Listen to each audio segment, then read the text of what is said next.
the hype around the Packers is going to become pretty tremendous. If you can go beat these two teams in back-to-back weeks, everything around Jordan Love, everything around LaFleur, everything around the Packers is just going to amplify. So I think it's important for them to come out against a very spicy opponent and prove that last week wasn't a mirage against a division opponent.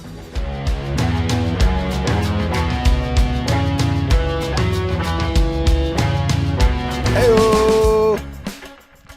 Welcome to Heed the Call, the midweek show. Dan Hanzus here with Marc Sessler, Justin Graver on the ones and twos. And for at least one more show, the whole of Conor Orr. Pre-snip Conor Orr. Yeah. Want to do a little guy talk? Little middle-aged guy talk in a big spot to start today's show? Yeah, we can bring it up. So today was what you're referring to.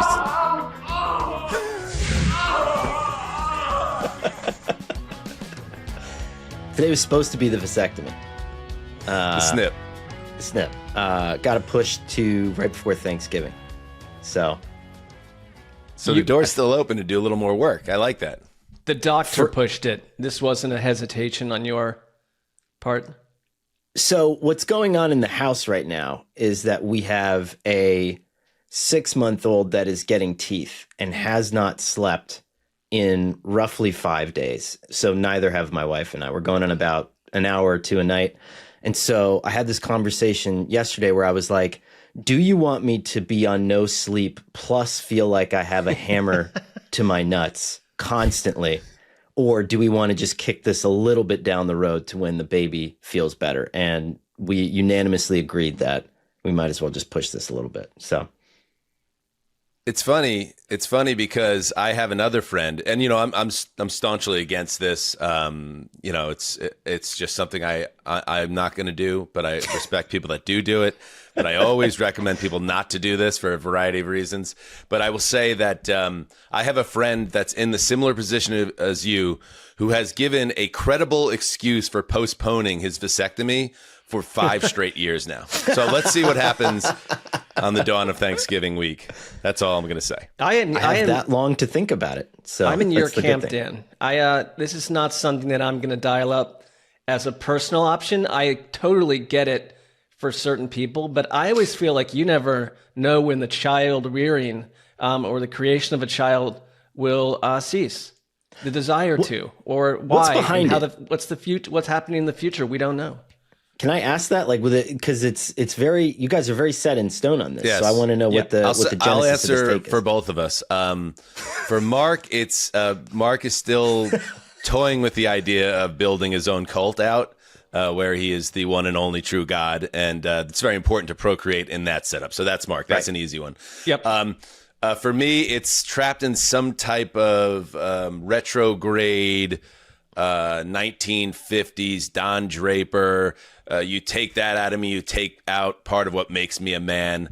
And I could talk to a therapist, or I could have real frank conversations with other men my age that have done it. I choose not to. I choose just to say I am as God made me, and I'll accept the risk that comes with all of it. So I am in this world, I am a offshoot cult leader, and you're Don Draper. yeah. I think that sums it up. Per the usual. For a lot of friends in our circle, this is a rich moment for them because there was a wave of vasectomies before that when I was still, my wife and I were still in the child having conversation, and I was spreading like RFK level misinformation about vasectomies and telling people that there was like a 50% chance it would never work again if you did it, and legitimately fear mongering these husbands into delaying the process until they got the facts. And now that I'm in this chair, it's just, I'm reaping what I sowed. I'm terrified. I don't like it. And I'm obviously getting no sympathy from someone who bore 3 children and did all of the hard work. Tough sitch. Fair enough. And just to be clear, Mark, I was using Draper in a pejorative sense there. He was actually an anti-hero and a bad guy in a lot of ways. And I was referring to you as more like the charismatic cult leader. Yeah. Yeah. So just let's not go like starting trouble. Like that was I was paying you a compliment because I know deep down that's what you want to be in the end. I like the idea of the cult leader in the first third of any of those documentaries before the person spins completely out of control. Right. That's what they all think, though. They think they could keep it in the first 37 minutes of the doc. All right, let's get on track here. You know, the Wednesday show, we're going to have some fun on the Wednesday show in the regular season. We're going to treat it kind of like as an end around, just picking up all this stuff. Like if you like, for instance, the Friday Fun show that we do on the Patreon in the off season, which has now been supplanted for the time being by the HTC draft of the games on Sunday. Well, consider this kind of like a place where that type of show comes to live. By the way, check out Patreon, where we have a brand new If It Came From the subreddit. We also have a new throwback podcast, Oasis Special with me and Bob, and coming up soon, another Rolling Thunder. And check that out. And while we're here, one more plug before we get into all this. Justin, you want to take this on? We have a challenge for the viewers / listeners out there.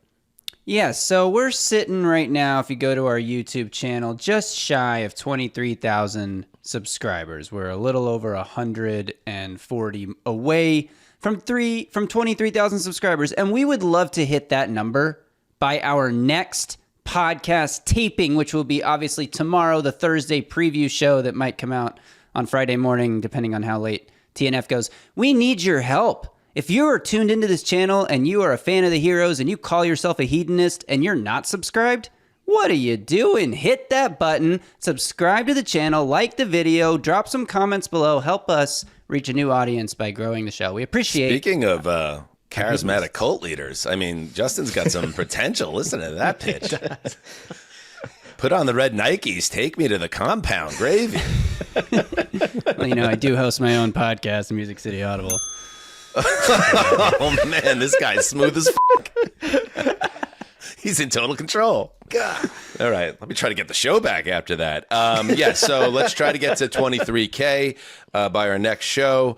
And like I said, welcome to the End Around Wednesdays. We're going to, all the stuff that interests us over the last 48 hours since our last show, we're going to dump out the note. What is that? The old journo term, con man. You're gonna dump out. What is it? Dump out the notebook. Dump out the notebook. Yeah. Notebook dump. That's what it is for us. All right, let's have some fun. And to kind of get us into the news items and everything else we've seen, let's hear from an angry Ravens fan following Sunday night's tragic comedy. What the f***? How the f*** did we lose that f***ing game? 16 f***ing points, yo, unanswered, yo. What the f*** is up with our defense getting cooked? Michael McDonald's, where the f*** is you at, yo? Come back from Seattle, f***ing lost to the Niners anyway. Derrick Henry fumbling the ball. What the f***, Derrick Henry? I hate to say it, yeah, we might need to move on.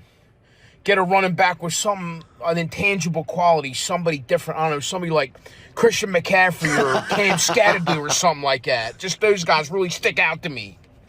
New kickers f***ing missing extra Those points. guys. Bring back Justin Tucker, yo. Come on. What'd he do that was so f***ing bad? I've been banned from White Marsh Mall for asking for a f***ing happy ending from Supercuts. Big deal.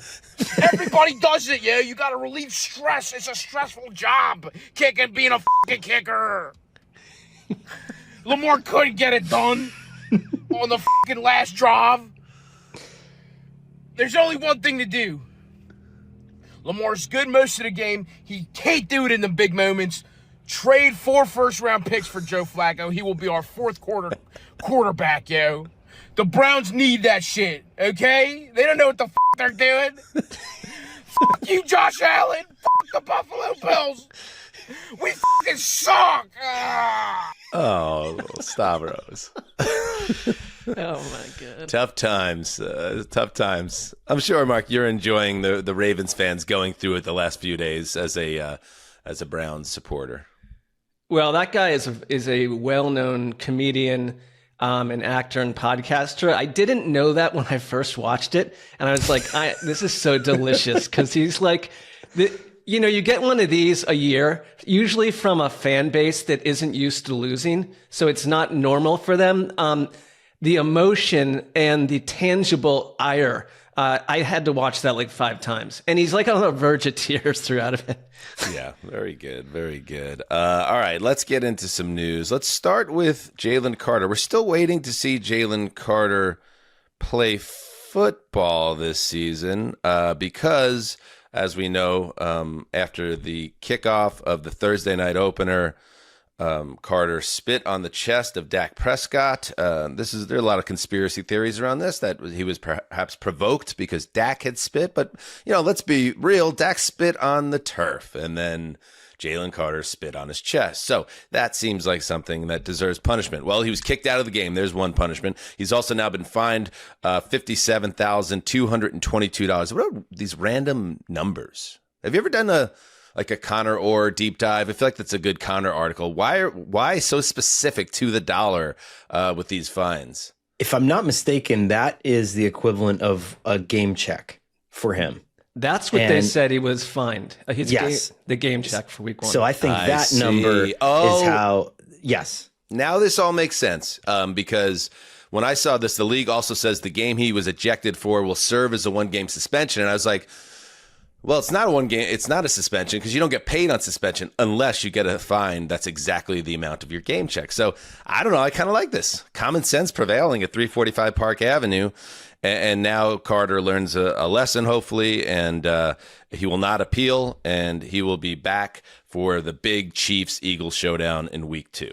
Well, that's my one note a little bit. I thought you don't keep your star defender out of the week 2 game against the Chiefs if you're the NFL. One other quick thing, the Eagles, you'll enjoy this, Dan. The Eagles have stated that they will handle any further discipline in-house. I'm sure that will be a stiff discipline. Wouldn't you think they're going to handle that with aplomb? Sirianni's going to come down like a sledgehammer.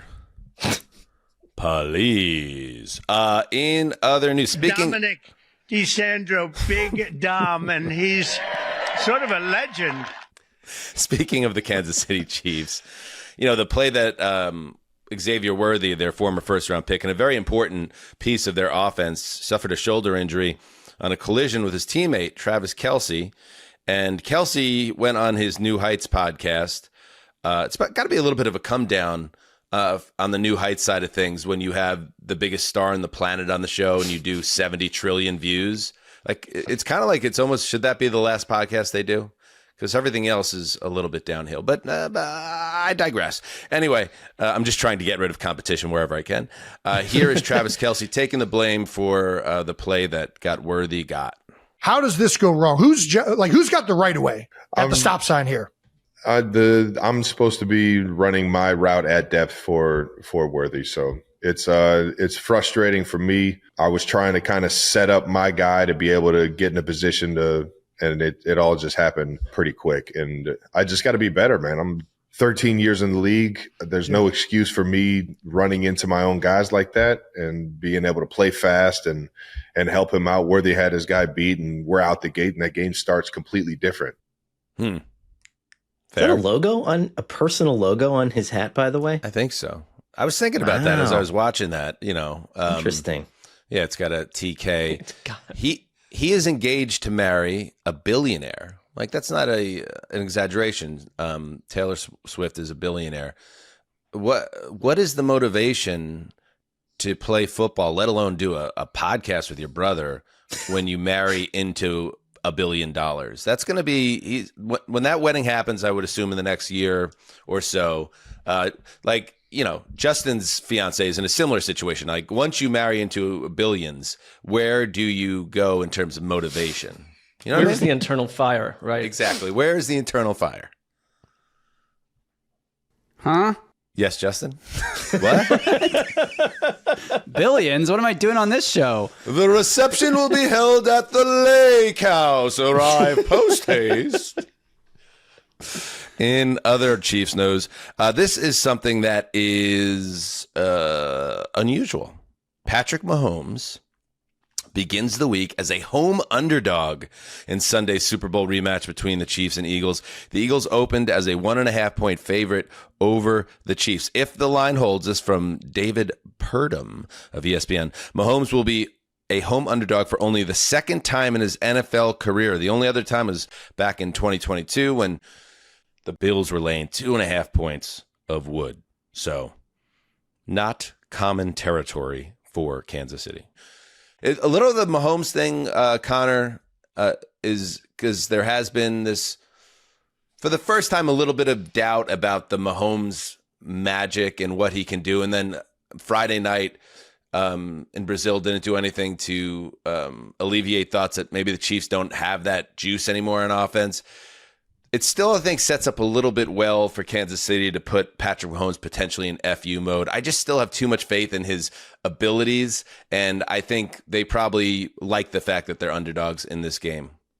At the risk of once again being accused of glazing, which I just looked up what that meant, and that's disgusting. Patrick Mahomes, I think that was a high juice game from Patrick Mahomes, but we are seeing kind of the bare minimum of what's around him. And I would argue that we're probably going to see even less of whatever you would call the Mahomes aura, because if you look at the matchup against the Eagles, they're going to digest how that Super Bowl went.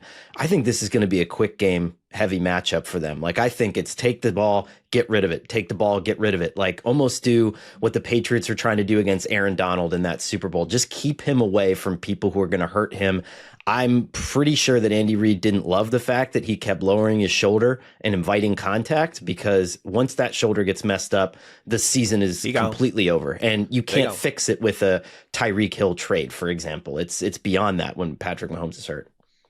It is interesting to see how they approach the attrition that's already occurred here. I'm not surprised that it's only the second time he's been an underdog at home, because the Chiefs were superb the minute he got there. They've stayed that way. And it's like, you've got to essentially face the Super Bowl champions who kicked your butt and host that team this early in the year, I think, to get dinged on the spread. But maybe it kind of turns up the volume inside that building. In other news, the 49ers are placing Pro Bowl tight end George Kittle on injured reserve, meaning he now will miss at least the next 4 games. Kittle injured his hamstring early in Sunday's win over Seattle. He's going to be out certainly against New Orleans, Atlanta, Jacksonville, and the Rams. So not the heaviest slate in terms of scheduling, but also a sneak peek into that the Niners have the easy schedule in the league. But certainly a bummer for the Niners, and they just have to find people that can step up, like Mr. What was it, Tongas? Our buddy Jake Tongas. Tongas. Son of Paul Songus. Tongas, son of Paul Songus. Yeah, so Kittle out 4 weeks. In other news, is there a Brock Purdy update, Gravy? Let's see where we're at the midweek point here. I imagine we'll have a practice report sometime later today. Definitely by the time this podcast is out, but as of right now, we haven't received yet. Thank you, sir. Right now, he is deemed to be uncertain for week 2 against the Saints with shoulder and toe issues. In other news, this one was like a little bit of scratching my head on this one. J.J. McCarthy, Vikings, not rookie, second year, but first time starter, was named the NFC Offensive Player of the Week. This is a couple days after he led that comeback win over the Bears at Soldier Field. This one had me scratch my head, and also my radar is a little bit up. I mentioned sledgehammers earlier. The NFL can be as subtle as a sledgehammer sometimes when they decide who their favorite sons are and who they want to promote to be their guys. And I think McCarthy, the cute little white boy with his face paint and says all the right things in the interviews, and some of the reporting around him, which is all good. I'm not trying to be cynical about this, but like some breathless reporting this week. Like, can you believe it? J.J. McCarthy went into the huddle in his first start and said to all these veterans, "Can you believe we get to do this for a living?" It's like, let's not force J.J. McCarthy as a thing. Let's make it a little more natural. Player of the week for a guy who finished 29th in dropback EPA in week 1. These are narrative driven, because remember back at the NFL, you'd be there early in the morning, and like you'd get an internal email like who won these things, and it always kind of struck me like, who decided this? Yeah. So to your point, I mean, I think that JJ McCarthy was one of the coolest stories of the week, and No the way doubt. the whole thing unfolded. And it's someone I could see it clearly getting on your radar. He swept me away that night. Mark, was he Also- the best player in the NFC that you saw in week one? No, and that's the thing. I think that's who decides crazy. this. Can I let me make an attempt at defending JJ Yes. McCarthy here. And then Let me after see. you're done, I'm going to kind of come against my own point for a moment. So go ahead, you How the first. show works. So when I rewatched the entire thing, I understood how valuable guys like Jordan Addison are to this offense, because if you look at some of the stuff that went wrong for JJ McCarthy, like even pre-snap, there's receivers that are motioning, tripping over each other, running into each other, and the timing of that offense was so messed up for like half of the game.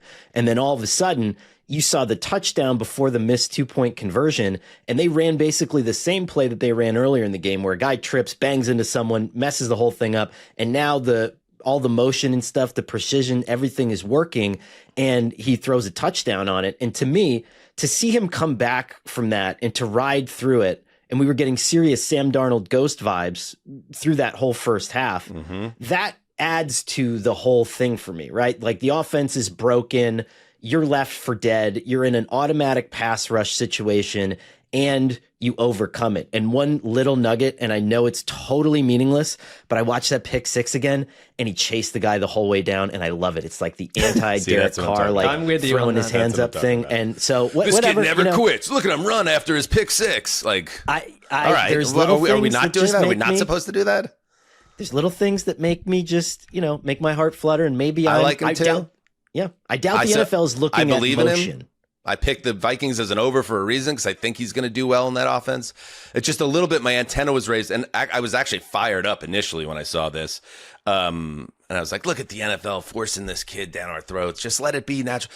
And then I said, let me go check out. And I went to a fantasy site. And while it is narrative driven, it's also like who had the best stats. That's very a big part of it also. Right. And here's something I want to point out to you. Here are the top 7 fantasy scorers in week 1. Josh Allen, Justin Herbert, Aaron Rodgers, Lamar Jackson, Justin Fields, Daniel Jones, Derrick Henry. What do they all have in common? They all play in the AFC. They all play in the AFC.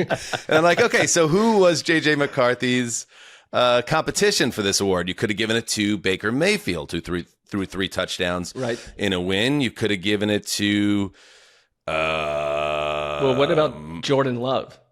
Jordan Love, you could have given it to. You could have given it to maybe Bijan Robinson.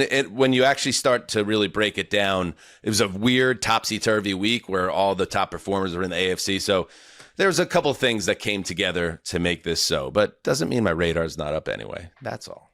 One quick thing, because I think if you're watching this player in his first ever game, and you point to what Connor pointed to about what's around him, and just to see how he didn't wait. We've seen a lot of rookies, like they can get ruined quickly, but the player I watched in the third and the fourth quarter, like literally Well, the fourth had grown. quarter mostly. Well, Fourth right, but quarter it literally mostly, grown before our eyes, like Yeah. that quickly. So that's not an unusual thing to experience. No one's disagreeing with you on that. I said that on Monday night. I said that he looked like a Jet. I mentioned Darnold, Connor. He looked like Zach Wilson. He looked like those guys. So to be able to pull yourself out of that tells you a lot about the kid, Right. and it tells you a lot about the coaching. So let's see what he does as an encore in week 2. And one last note on the Vikings, because that game, we didn't talk about this on Monday, Mark, but with 2:02 to play, after the Bears scored their kind of desperation touchdown to make it a 1-score game, again, Ben Johnson had the opportunity to save essentially a timeout. They only had 1 timeout left. But 2:02 on the clock. So if his kicker, I think it's Cairo Santos, can boot it out of the end zone, the Vikings take over, and the clock will stop, obviously, after the first play because of the 2-minute warning. However, Santos's kick was short, and Ben Johnson was rightfully criticized because he could have just kicked it out of bounds, which led to the question, could the Vikings have declined the penalty if Ben Johnson made the right choice and didn't take any chances with his kicker and just kicked it out of bounds? Could we have been in a situation where there was an infinite loop, Connor, where the Vikings The Bears keep on kicking it out of the bounds, and the Vikings keep declining it. And as we do the show, they're still doing that play over and over again until someone breaks. It turns out, no, you cannot decline a kick out of bounds. So obviously that was the right move by Ben Johnson. So a big rookie mistake by the first-time head coach. Can you imagine the people who crafted the original NFL rulebook, and it was just this lawless group of drunks and people who were completely and totally adrift, and they write this thing down that now we're analyzing to try to see if we can create infinite loops out of. Like, these people could barely tie two shoes together. They had no money, most of them, and now it's just become so large that I love thinking of like Burt Bell back in 1936 being like, God, well, if we put this rule in here, they're going to be able to create infinite kick loops out of this. I don't know. Yeah. I mean, if you told those old salty drunks that all lived till 53 and it was like, that was a full life. Like, guess what? There's also this thing called a Waymo that just drives around without a driver. Like most of the wars now are done via like an Xbox controller, dropping bombs on villages. Like, the world has changed quite a bit, I guess, in a lot of ways. I cited two dire examples, but there's been much progress made in the world of medicine as well. Like penicillin, or death drones. All right, let's take a break. And when we get back, some more news. All right, welcome back to the End Around Wednesday, where we just, we pick up all the pieces in the middle of the NFL week, and let's move on. Yes. Hey, Dan, random question. Are you familiar with a Ken Farbach? Ken Farbach. Ken Aren't we all? Farbach. Oh, is he from IPRA? IPRA? Yeah, the International Power Rankings Alliance. Oh, I've done some work with him before. Yes. Well, he's on the line. Oh, patch him through. Right. Wow, Okay. Ken. It's been a while. Ken, are you there? Yes, I am trying to reach a Dan Hanzus of the Heed the Call football Yeah, podcast. Ken, this is me. Yeah, we've spoken before. How are you? Okay. What can I do you for, bud? Well, good afternoon, Mr. Hanzus. My name is Ken Farbach, as you know. I am a duly elected co-deputy chairman of the International Power Rankings Alliance, a sovereign and independent body. For the record, I have to read this. I hope you don't mind. It's just something we have to go through. Is it okay if I... Ken, we're on the air right now, but okay, go ahead. In accordance with the Article 4, Section 7, Subclause 12B of the Alliance Charter, which I did not write but am nonetheless, as I said, legally compelled to read, we have opened a comprehensive investigation into the ethics, methodology, and frankly, basic common sense of your Week 2 power rankings. I was afraid of this, Ken. Yeah, these are not phone calls I relish giving, so you can imagine how I feel. Is there can you give a little more, like, what does this mean for us? Yeah, well, I just want you entail? to know, we're not at red alert here. This inquiry has been designated a Category Orange incident, which, as you surely know, is one step below a full-scale meltdown. All remarks during this call may be entered into the permanent Alliance archive, which is stored on a single external floppy disk currently located in my nephew's garage. Yeah, Ken, again, and I respect what you do, and I thank you so much for helping me out with that one thing with the guy a couple of years back. Is there anything in particular that might have red flagged us that maybe we can work on going forward? Because the power rankings are an important part of our show, and I agree with you that we didn't live up to the standard that we've set, but anything in particular that we could work on? Sure, Dan. Yeah. I'll just go ahead and read off your list of actions that have been flagged. Is that okay? Would you mind if I proceed with that, Mr. Hanzus? Yeah. Again, we're in the middle of a show here, and Understand. Mark It won't and Connor take are long. on with me right now, and Okay, Mr. Dan, I only need about Justin's 7 or 8 yeah. minutes. Just bear with me here. Well, maybe if we could just go a little tighter than that, Ken. Again, Mark, Connor, and Justin are all on with me right now. It's not just you and I right now. I understand, Dan. I'll go ahead and just read these out.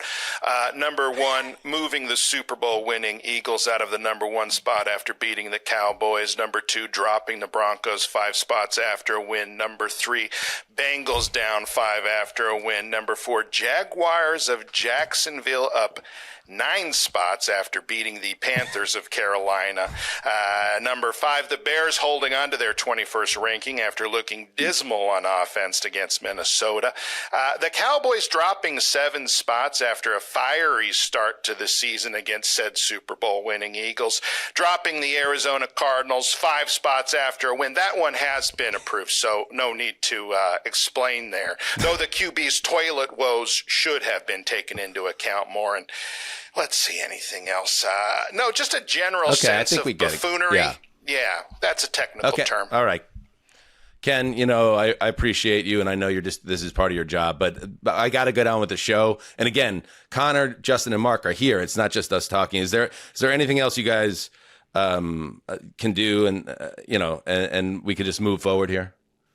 Well, Dan, as I said, I do appreciate your time. And as you know, if we do need to move further in this inquiry, there will be a permanent power ranking privileges removed from this podcast. So I do apologize if that is the case. You might want to consider removing one of the people, apparently. Wait a second. A Marc Sessler. Wait a second. Hang on. Ken, first of all, dismissing that out of hand, Mark's name is on the show, and he's putting everything he's got in this. And again, Ken, Mark's here. Mark's on the line. Mark, do you have on anything the to line? Say?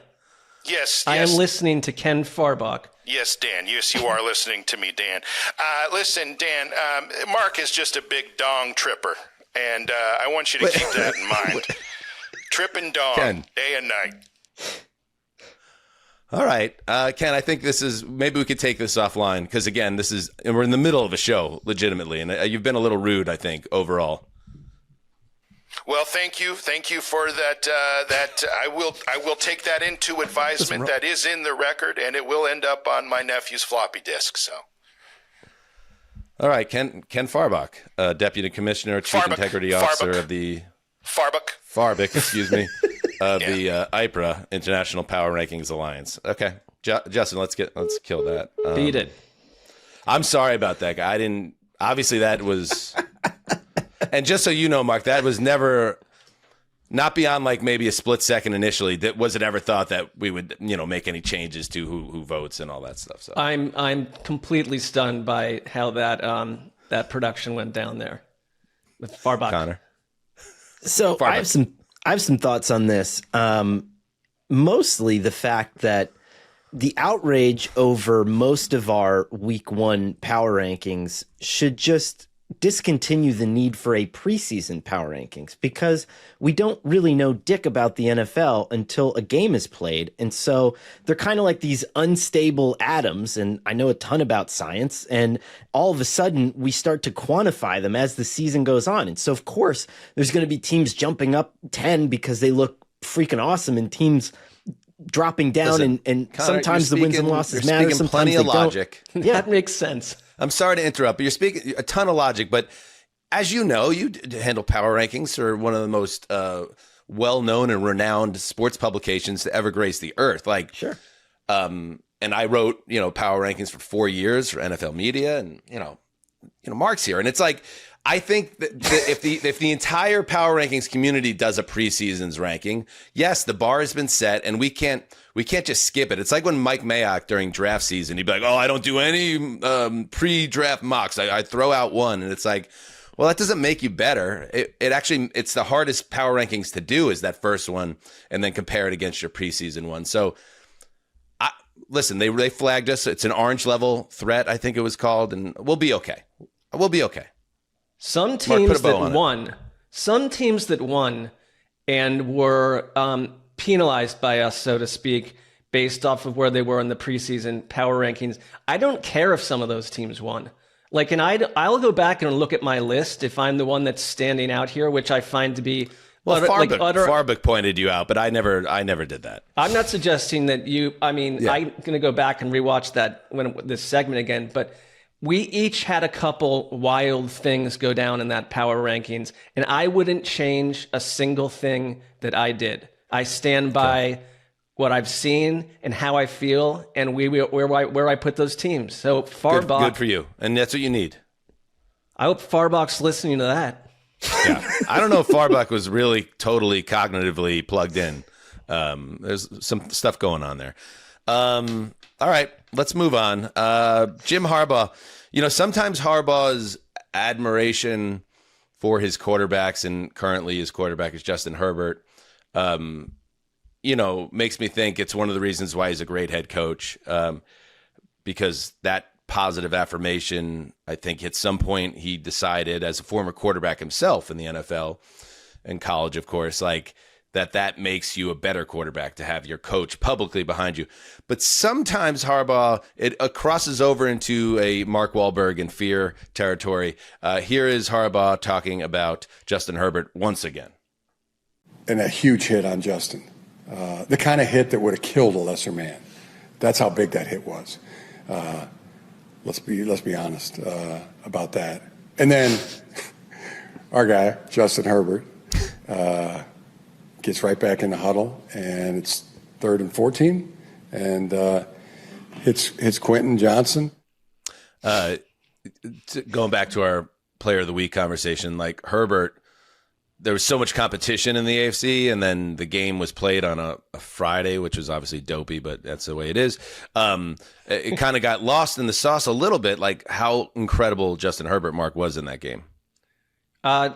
What I see as true here is that version of Justin Herbert has been influenced by Jim Harbaugh and vice versa, and it's like I kind of love this offense because it's not what we thought it was going to be, and we're not having to worry about Justin Herbert being tamped down for the next 4 years by this regime. I see the opposite. In our document, where Justin does an incredible job organizing our news here, and the document, the title for this bit of news was Jim Harbaugh wants to f*** his quarterback. And my only comment was that here in LA, he's probably not alone. Yeah. There's an attractive. That was kind of an internal document, Mark, and I'm quite active in the doc as well, so I don't want Justin to be affixed to his name necessarily. He might not want that to be seen as it came from him. I believe that there is an attraction between the coach and quarterback that, while not literal, is fierce. I did not write that, so yes. You know who doesn't want to bang an NFL figure? Gravy doesn't want to bang Brian Callahan. Okay? Brian Callahan is a coach that is feeling the heat right now. He's feeling the heat already after a tough sledding, 20-12. Hard fought, but tough loss, 20-12 to the Broncos on Sunday on the road. And the Titans coach admitted he incorrectly decided not to challenge an incomplete ruling by the officials that took away a 23-yard reception by rookie receiver Elik Ayumanor. Ayumanor, yeah, you were close. Nice. Pretty good. And there was, Justin, if you want to get us into this quote, it seemed at first that Callahan tried to push back on that. He was confused. He was under the impression, and this is a tough one because he's a head coach. He was under the impression that if you get an elbow down, you still have to get a foot down on the sideline as a receiver of the ball, when pretty much everybody knows, thanks to Mike Tirico and Al Michaels and every other announcer ever, that an elbow or any body part that's not your feet, right, equals 2 feet. Am I right about that? Yeah. Any part that's not feet or a hand, yes, equals 2 feet. Brian Callahan said explicitly in his post-game presser on Sunday, 1 elbow does not equal 2 feet. He said that. He said, you still have to get a foot down. No, you do not. Yes. And then someone alerted him, hey, Bri, we got a problem here. And then this is what he came out and said the next day. Yes, and this was part of his opening presser remarks, he gives a whole 2-minute spiel on things we did well, things we need to do better. And then he said, and I know you guys are all here to talk about the play I didn't challenge. And this is what he went on to say. Tough one. And look, ultimately, my interpretation of the rule was wrong. I'll own it. We should have challenged the play. And that's pretty much all I can say about it is I'll own a mistake. We should have challenged it, and that's where it stands. Just for context, if the catch would have been overturned or made into a catch, the Titans would have had the ball near midfield and a first down in what was at the time a 1-point game, I believe early in the second half, Justin. Yeah. So yes, a potentially costly mistake by the coach. Conor, we don't want to destroy Callahan. We're all human after all. But when you have a rookie first number 1 overall pick making his first start ever, you want to help him as much as you can. And the coach needs to know the rules, bottom line. Yeah, I thought Callahan and Ben Johnson both surprised me in terms of they did come with the humility approach. They both made tactical errors, and those are both guys that I thought would really double down until it was not possible to double down anymore. But I thought I was kind of not impressed, but I thought they both did a good job of it. But from a coaching standpoint, it's kind of inexcusable because nearly everybody has a trusted game manager on the headset who's supposed to be relaying that stuff. I almost don't care that you don't know the rules. Like, you're a play calling head coach and you have a lot on your plate, which just necessitates the need for somebody that you empower on that headset to be able to say, no, you don't know the rules. Here's the rules. Challenge the damn play. And so for me, that's the long and short of it. That's more like a Titans issue in the way that the Titans are organized, because if it were 20 years ago, okay, but in 2025, it feels like you'd have 7 super nerds up there telling you exactly what to do. The first football book that I ever read was John Madden's 1 = 2 feet. I mean, it was one of the most widely read books for the common younger fan to teach you about the game. And that phrase always stuck out to me. But I'm also glad that I'm not a head coach, because there are plenty of rules that I do not know. Rob Reederer is the director of game management and strategic initiatives. So he could have been in the coach's ear there, and he wasn't. So it was a complete meltdown, but it was the coach who takes the heat. And, to Callahan's credit, he didn't put it on anybody else. He just said, I screwed up. I screwed up. Bill Belichick. I don't know if you guys are tracking Belichick too much right now, but back on, I think it was Labor Day, Belichick began his college coaching career at UNC with a blowout loss to TCU, 48-14, and that score wasn't even representative of how ugly that game is. He has since got a win against, I think it was Our Lady of the Worthless Miracle in the second game of the season, so they got a W, UNC. But he did take an L in a different category. This from Florio at PFT via Michael Rothstein of ESPN.com. The U.S. Patent and Trademark Office has declined 4 trademark applications filed by the North Carolina coach and his muse/handler/ personal PR rep / girlfriend, Jordan Hudson. That's Florio's words, not mine. Earlier this year, they sought trademark protection for, you ready, Mark?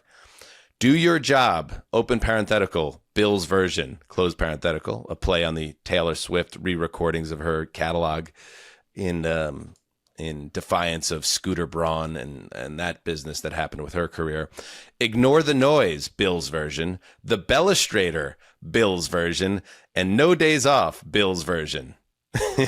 The problem is that Belichick's former employer, the Patriots, hold the rights to the same 4 phrases without Bill's version. But the trademark office said that would lead to confusion, and hence he was shot down, as was Jordan. And in general, Mark, the bad vibes between the Belichick and the Patriots are, it's at a level that I guess surprises me. There was also a story a couple days earlier about Belichick banning any Patriots personnel from UNC games or something to that effect. It's just Kraft and Belichick are bitter enemies at this stage of the game, and that's just pretty crazy when you think about the history they have together. Well, I'm not surprised that we're getting petty behavior from the Belichick camp, which seems to me to be in a swirl of chaos. I tried to defend aspects of this for a while. It's starting to float away from me. in rapid fashion. I mean, the Patriots also seem to have no desire to play ball with Belichick, who did nothing but change their franchise entirely. It's kind of ugly and sad.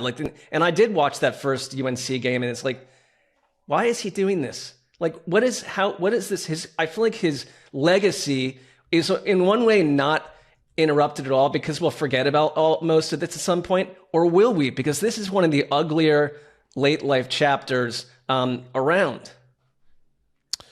I have nothing to add except for the fact that his Nantucket house is for sale, and it is just gorgeous. Ooh, we doing a little Zillow fun? Let's jump on Zillow. Yeah, I love Zillowing. I get real silly on that website, and if you can just pull this Look at up, that. I mean, just the light woods, and then Gorgeous. the interplay of the white, and then you just bring in just a sniff of the dark tones with some of your tables and your clock, and then the stainless steel appliances. I mean, forget about it. Then And you got to own that land sunsets. around it, right, Connor? that Because lush. that's the only way you could have all that private beach, is that's your land, or unless it's up against some type of town private land. But that is all right. And only 3.9 million. So I would do the pool our thing money. where you put that house on the back of one of those gigantic like one of those gigantic trucks that transports houses, and move it from Nantucket down to the Carolinas. This would not be surprising based on how I look, but there's been multiple times like I was not taken seriously in an Armani store once and just escorted out as an adult. I was turned away when I tried to open. What were you wearing at the time? I just need to know. What he's wearing right now? Kind of. Were there sleeves on the sweatshirt?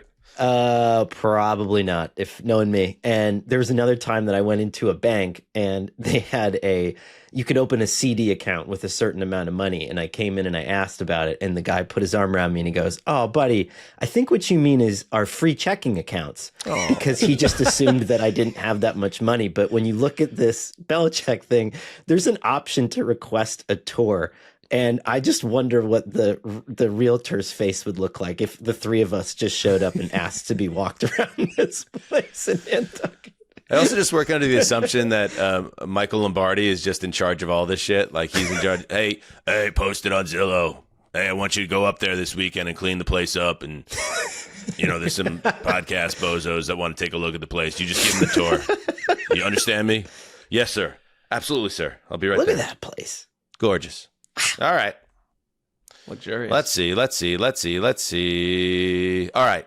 Quick. Some moves. The 49ers have released kicker Jake Moody, their third-round pick. Don't draft a kicker in the second or the third or even the fourth round. All it does is put undue expectations and pressure and pour pressure into a position that already has more pressure than any position in any sport. It never seems to work. And you could probably point out a couple guys here or there, but more often than not, this is what happens. Moody's cut. They signed Steady Eddie Pinheiro.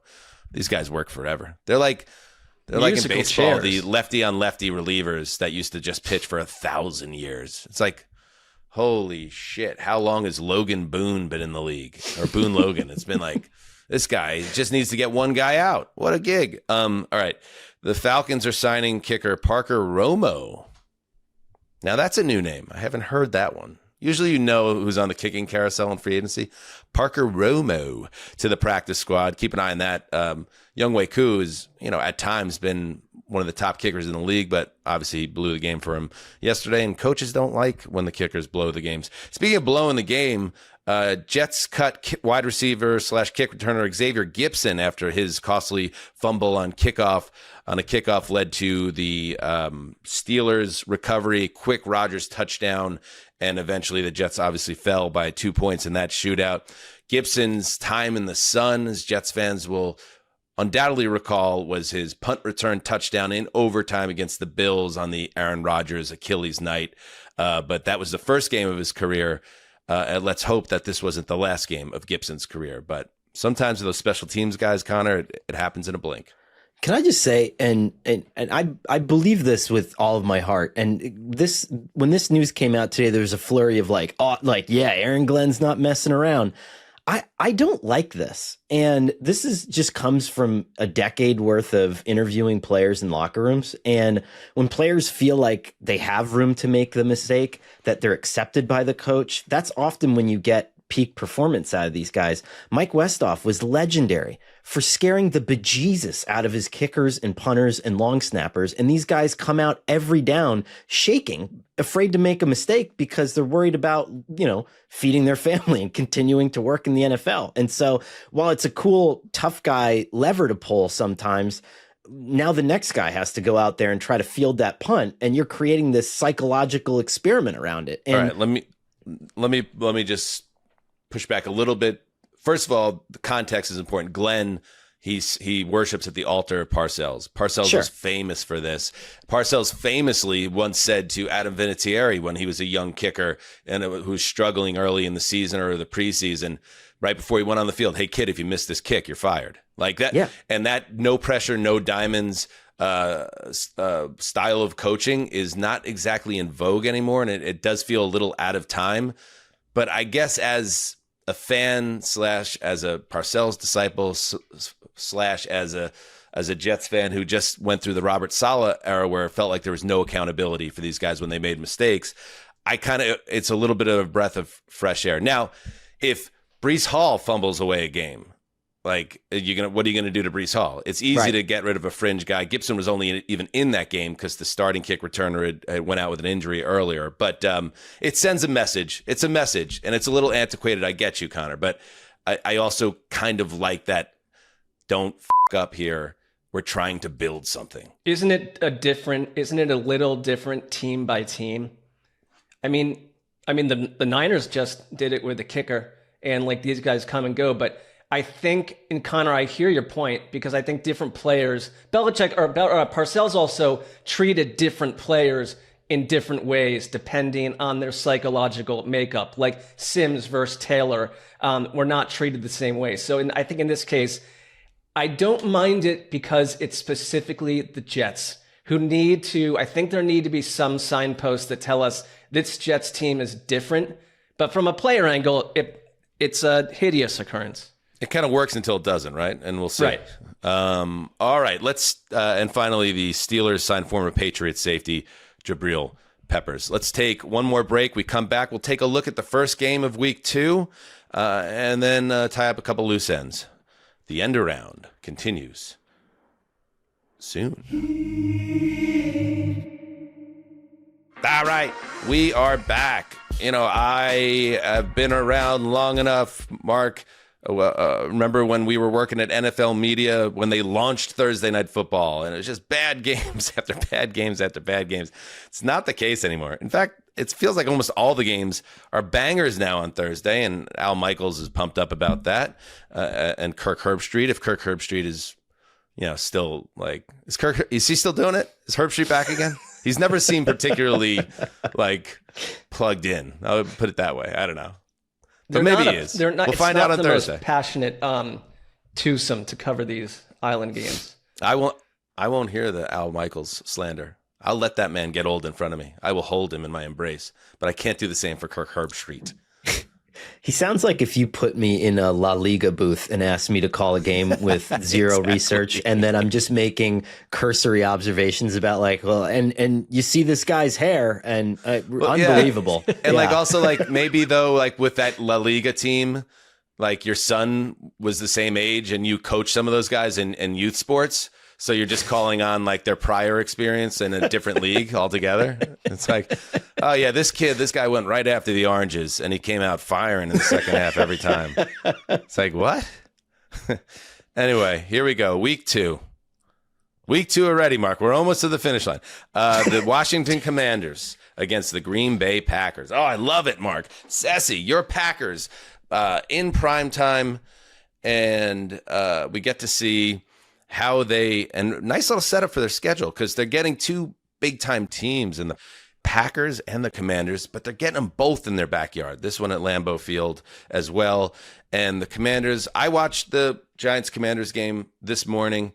I wasn't blown away. I thought they were a little sloppy, but I thought there were a lot of indicators to me that they will be a force again in the NFC, that they could play a C-plus game and just easily handle a team like the New York Giants. So I'm very interested to see if the Commanders, how they play in this game. They're going to have to be sharper to hang with a team like the Packers come off their win. Legitimate challenge right out of the gate. And they've got some tough games all dotted all over the map. I wasn't blown away by the Commanders either, but I bake that into how we feel about week one. Like, there's a lot to come, and like, this is a genuine challenge, though, days away from here. And I am coming from the Packers side because maybe it's a game where, like, Josh Jacobs absolutely must control the ball, and you do everything you can to keep the ball out of the hands of Jaden Daniels in that offense, especially late after what they did a number of times last year, where all they needed was one possession game to show his magic. If the Packers win this and they win it in solid fashion, as they did last week, and I believe they will, I think this defense is a huge part of this team and the story of this team. The hype around the Packers is going to become pretty tremendous. To do what they've done if you can go beat these two teams in back-to-back weeks, everything around Jordan Love, everything around LaFleur, everything around the Packers is just going to amplify. So I think it's important for them to come out against a very spicy opponent and prove that last week wasn't a mirage against a division opponent. Here's what I'm dying to watch. And in this game in particular, Abdul Carter tied for the lead for pressures among rookie pass rushers last week, had almost as many pressures in that amount of snap time as Micah Parsons did in the amount of snap time that he had versus the Lions. And the one thing that they did with Abdul Carter that I thought was really interesting was they put him over the center a couple times and not rushing the edge and just having him basically okey-doke the center because they know that maybe Jaden is a little bit less comfortable with pressure coming right through there. That's a blueprint for Micah Parsons. You can take him and you can do exactly the same thing the Giants were doing with Abdul Carter. Yes, they flattened the Giants, but I did think there were moments when that pass rush flashed. I do think that there's some breadcrumbs that they could pick up on and there, make Jaden uncomfortable.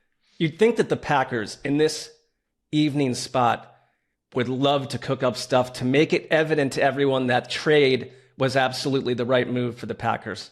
And I don't think they need to convince anybody that was the right move. I don't mean convince, but showcase them where it's like, wow, they know how to use him. They're going to use him creatively, and he's going to create absolute problems for the Commanders. I'd like to see Washington. They absolutely dominated the Giants' offensive line, but who knows what that means because the Giants' offensive line was non-competitive in that game. A couple of things that jumped out to me was some of the veteran guys on Washington look really good. Zach Ertz can still move and make plays. Debo looked like Debo, and that's a big deal. Like if he is, because I kind of was from the mindset of like that was a player in decline, but the Debo that played against the Giants, he had that move, that quickness, and that wiggle that really could look very good in this Cliff Kingsbury offense. So I have much more of an arrow up look at him after a real football game was played. I mean, even Austin Eckler had a play where I was like, wow, Austin Eckler still can move a little bit. So it's going to be a good one. And just to put a bow on it, this is how the NFL schedule works. If the Packers can hold serve against two big-time teams to start the season, they're going to get a cupcake. I didn't even have to look at it. I just knew, there's a cupcake next week after these two games. There is. They go to Cleveland next week. So, and then they go to Dallas, and we'll see what Dallas is. We don't know yet. But, like, if they do handle their business here against the Commanders, and I'll pick the Packers in this one as well, they're going to be firing out of the gate at potentially 4-0 for their Week 5 matchup against Cincinnati. So, big game for both teams. All right, let's close the door on this one. Hey, everybody. Doc is back. Hit it, Gravy. Let's go! I had a car accident. Ow! And I lost 8 years of my memory. Here you go. 8 years. Here you go. Gone. For what it's worth, most of us would pay to forget the last 8 years. Comic relief. I used to run this department. And now I'm an intern. My ex-husband's having a baby with another woman, and I have a really good man who loves some other version of me. Without my memories, I'm trapped in time. I need my life back. Healing people is the thing that I love most. I like that song. The Doc theme song. Listen, every once in a while, a show comes along that gets repetitively played in ads while you're watching football on Sundays. Doc has, I think, touched a nerve with all of us in a positive way. Oh, taking a shot to the window, side window. Still my favorite. Banged up her head in a big spot. She's trying to put her life back together. Ratings were a little up and down, Connor, in season. Bang! A little up and down season 1, the ratings, Connor. But the finale tracked upwards, so it got picked up for a second season. There are some differences if you watch the rest of that trailer, which I did multiple times. One of the chicks from Desperate Housewives has been imported in. That was not cheap, but obviously they decided they needed to add some things to the cast, and I'm okay with that. They're also building a little bit of a mystery involved, like some type of experimental procedure that Doc is going to undergo to get back her memories. So there's a little bit of like, should I be doing this? All while she's trying to reclaim her medical career when she was the best that there was. So Doc season 2 is something that I am just fired up about. It was, as I think the only person who watched a few episodes of Doc season 1, I can confidently say that it was one of the most ridiculous shows. Hey. Not here, Connor. You're talking to my wife and I enjoyed it. Yeah, we're talking to a doc head. My wife and I enjoyed it. Obviously, cable television fave at the house, but just the sheer audacity that she had to walk downstairs after a massive brain injury in like episode 2, kick the door open into a hospital board meeting and demand to be reinstated as a medical doctor treating patients was one of the funniest things that I've ever seen. and it was a moment that we were supposed to have obviously have taken seriously. So I'm fired up. I'm ready for Doc. Mark, this is all I have to say on this. Your move, Matlock is a lady now. Right. There's a little quiet on that front right now. Inherent rivalry there. I went and looked at, by the way, it was an 11 episode run last year and the ratings were up and down. They're giving it 22 episodes in season 2. That's a big pickup. That's a big pickup. And I went and looked at how the season ended because they kind of came to the conclusion of some sort of mystery element that I'm not tracking. But it said, because she's a little bit of a naughty person.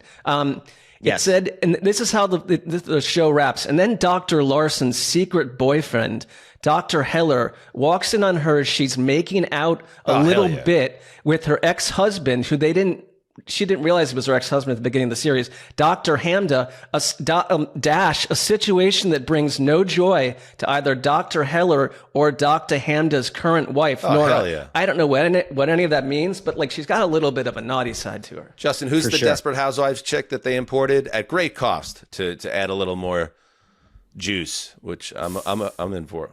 Felicity Huffman?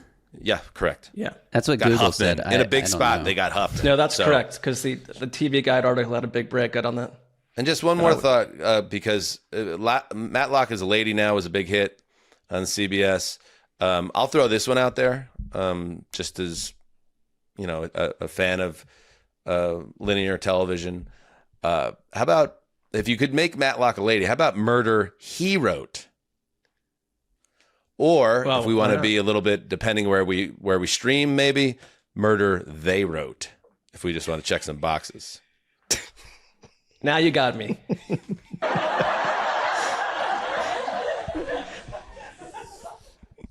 To check boxes.